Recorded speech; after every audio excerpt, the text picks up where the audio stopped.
V For Vendetta is a 2006 dystopian thriller film directed by James McTeague and produced by Joel Silver and written as well as produced by the Matrix creators, the Wachowski brothers. It is based on the graphic novel of the same name, which was written by Watchmen writer Alan Moore. The film is set in a dystopian England that has given up its liberties, rights and freedoms to a totalitarian society run by a party known as Northfire. The film follows the character of V, a master vigilante who wants to remove Northfire from power to bring freedom to the country. His plot is soon intertwined with another character, Evie, as he decides to let Evie help him in his plan to remove Northfire from power. As a film, this film is not bad, but as an adaptation, it is a travesty to the original source material. It abolishes the book's original theme of anarchy versus fascism, and instead features a conflict between liberalism and neoconservatism. These changes are minor, but are still unnecessary, as the original anarchy versus fascism theme was filled with moral ambiguity, but with this adaptation, it is made clear that Northfire are antagonists while V is her protagonist. The film's script is written in a way where V is the clear and decisive protagonist, whereas in the book he was more of an anti-hero, with his morals and motivations being shaded in grey ambiguity.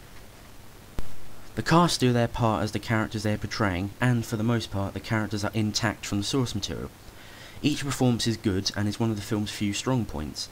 However, a major complaint I have when it comes to the film's characters is the changing of the character of Adam Susan. In the book he was portrayed as a leader with some semblance of subtlety and depth, while in the film he is nothing more than another cliched Big Brother type that has his talking head displayed on giant monitor screens. The film aims to be more action-packed than its source material, a decision which was highly unnecessary as it distracts from the story.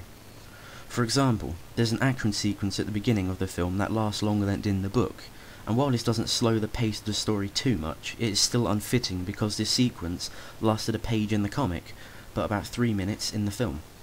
With all that aside, the action is still well directed, and some of the set pieces are pretty entertaining. A strong point about the film is its soundtrack. It features music such as Tchaikovsky's 1812 Overture, and has the Rolling Stones song Street Fighting Man playing over the end credits. The music is relevant to the film's theme and story, and adds something good to the film. Overall, I found this film to be a good film that has themes of revolution, power and freedom, but as an adaptation I personally found it to be a complete mess. The film only kept a basic outline of the original concept, and I personally found that it didn't encourage the same level of thinking towards its themes in the same way that the graphic novel did. The moral ambiguity of the comic is an important part of how the audience perceives the characters and their actions as well as their beliefs, and since their moral ambiguity is partially absent from this film, it means that the themes that the film is carrying over from the book do not always translate in the way they were intended to be. To those who haven't read the comic, the film will work and its themes can resonate with the viewer, but to a fan of the graphic novel, the response could be fairly mixed, as some will like the new direction taken by the film, while others will not.